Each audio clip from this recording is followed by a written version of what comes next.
Yo, what's up guys? Kanina bumili ako sa Dali and may napansin ako. Nakita ko, eto at eto. So anong unang pumasok sa isip ko? Moby. Meron din siyang Moby na original and yung caramel puffs. Ko-compare ko kung sulit ba yung price difference nila. And if I remember correctly, nasa around piso ata yung kamurahan nila.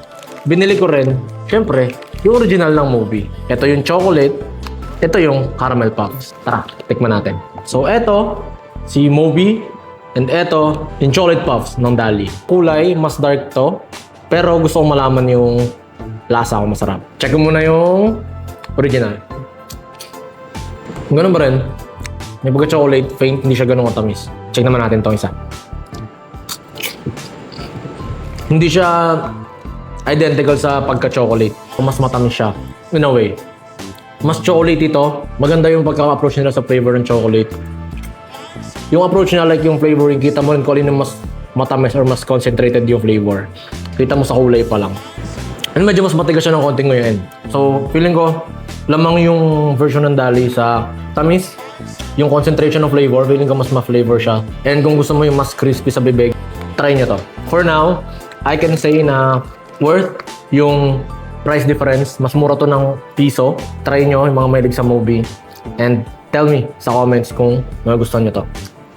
Sunod na natin yung Moby Caramel and then yung Chipsy Caramel Puff na Dali version. Tara. Ayan. Ayan, ganyan yung tsura niya. Ito si Moby.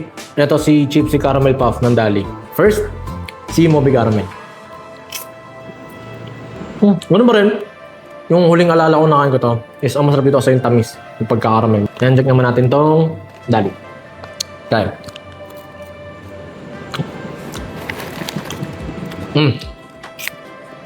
Mas makaramel si Moby. Makaramel siya, pero matabang. Imagine mo yung lasa ng Oishi na caramel na popcorn, na chichirya. Pero patabangin mo siya ng kalahati.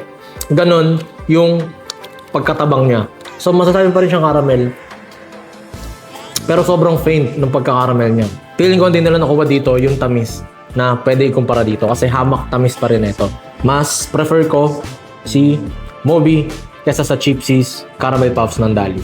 Worth a try pa rin siya. Gusto nyo try? Baka kung naghahanap kayo ng Moby Caramel Puff na mas mura and mas matabang kasi baka sobrang matamis to, baka magustuhan nyo. So in the end, napag-compare natin yung chocolate at yung caramel.